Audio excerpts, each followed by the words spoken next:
Now, which is healthier between the common vegetable oils and the traditional African oils? Now, if you are someone who regularly cooks with the now common seed oil, then you must watch this video to the end. Today, we're taking a deep dive into these two classes of oil to find out which should be in your kitchen table and which should be in the trash bin.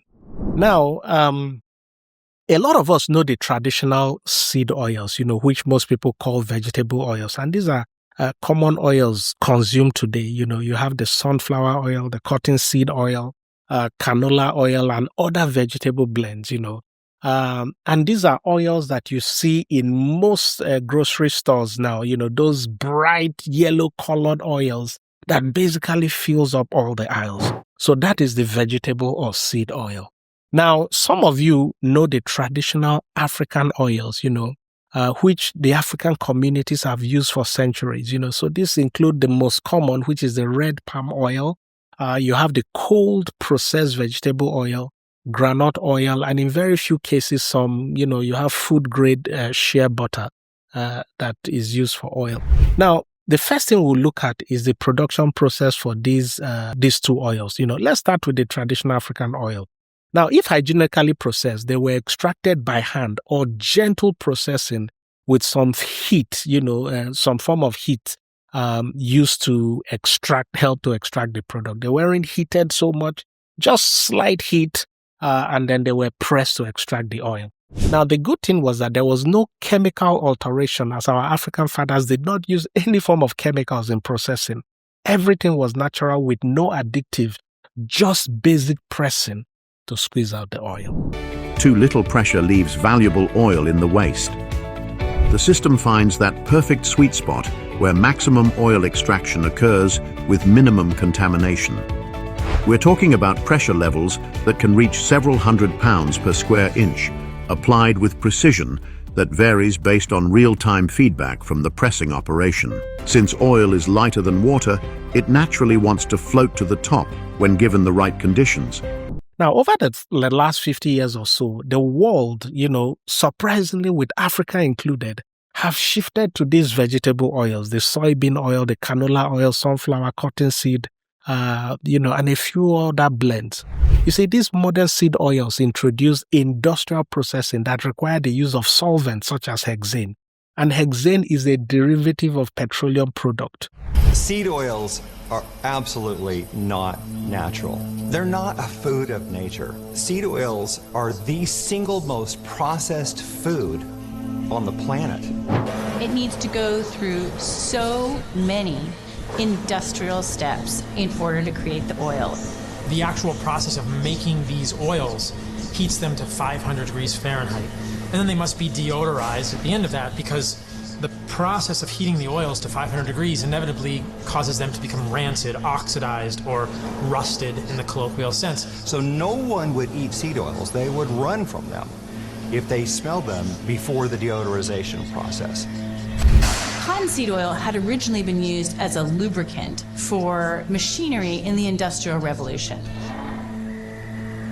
After we had hunted all the whales out of the ocean, we hunted the whales mainly for their fat. When we lost that source of fat, it had to be replaced. Cottonseed oil came in to fill that need for all kinds of machinery, for making candles and soaps, and that was it. Doing the best we can, I believe very strongly that if we look at this data, even though it's poorly done carefully, it still, to me, strongly suggests that seed oils are very problematic for human health.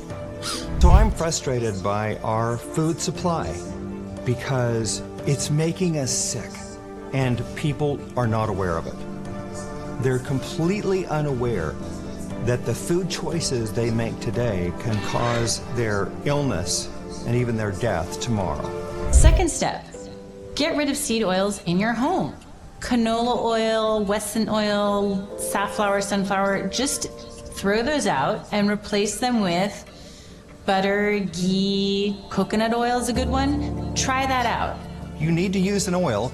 I would stick with coconut oil, it's 2% omega-6 LA, or olive oil. And you need to be careful with olive oil because so much of it, around 79% of it, in the United States is not good quality and or is adulterated with cheap other types of oils like soybean oil and canola oil.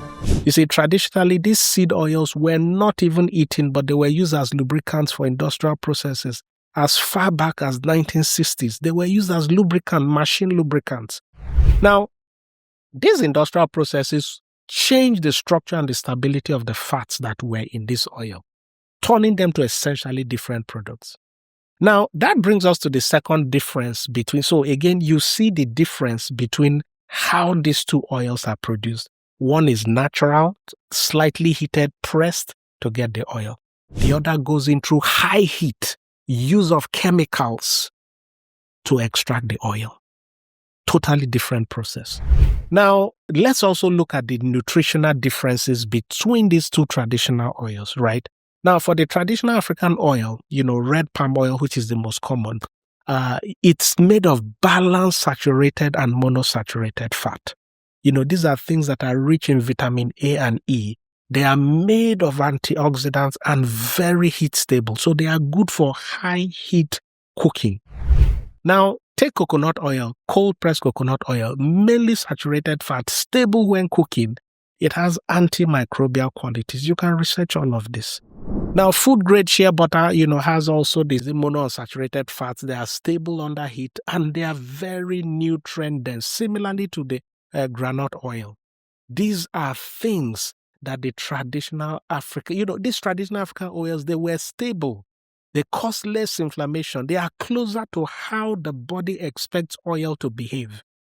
And they were also stable under heat. So you can heat them to a high temperature and they remain virtually the same. Now, the modern industrial seed oils, such as soy, corn, cottonseed, sunflower, these are all chemically refined. They are bleached.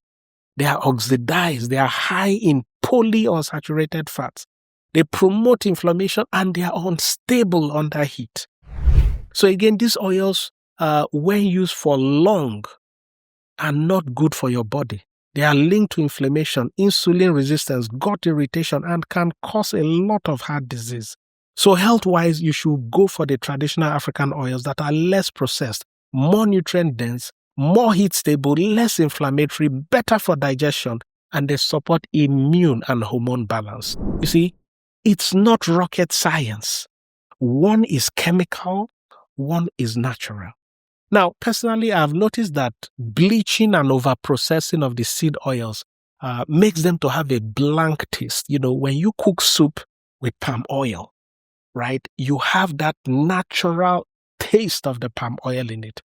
Whereas, when you cook with these processed oils, it is just blank. You need to have that natural taste that has that color and the nutrients in it. Now, if you are looking for these traditional African oils, you can always go to africannatural.com where you have healthy African food delivered to your door. These were made in factories that we have a team that has physically gone to check their production process. So you are getting products made the right way. Now, to wrap up, my practical advice, if you want better health, is definitely to use the traditional oils for daily cooking and reserve the seed oil only when necessary. The seed oil should not be something you use all the time. Avoid deep frying with seed oils, and for all types of oils, always look for the cold pressed unrefined version. That is typically the healthiest from cold pressed, meaning that they were just pressed to squeeze out the oil, right? So, again, I don't want to make this too long. You already know what oil to go for.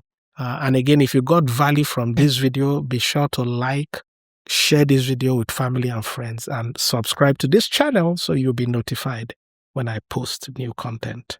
God bless.